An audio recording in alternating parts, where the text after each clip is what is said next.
আসসালামু আলাইকুম। আমি ইয়াসিন আরাফাত। আজকের এই ব্লগে আপনাদের সকলকে স্বাগতম।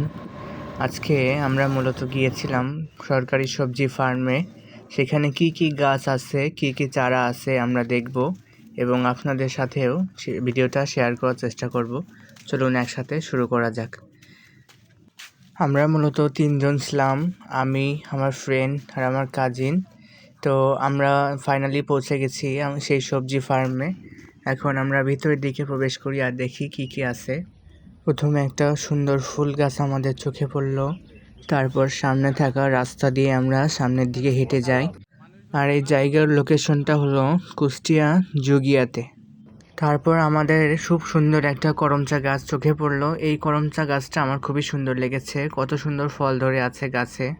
মূলত এই সবজি ফার্মটা আসলে স্কোয়ার আকৃতির এবং এর চারদিক দিয়ে খুব সুন্দর রাস্তা আছে আর এর মাঝখানে ধান লাগানো আছে।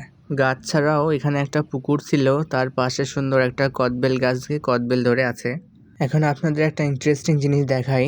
ধান গাছে যখন বাতাস লাগে তখন কত সুন্দর একটা সাউন্ড হয়, আপনারা এখানে লক্ষ্য করলে বুঝতে পারবেন।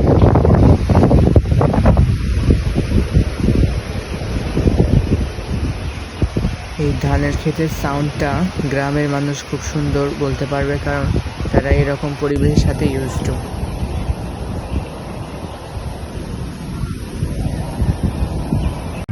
আজকের ওয়েদারটাও আসলে অনেক এনজয়েবল ছিল।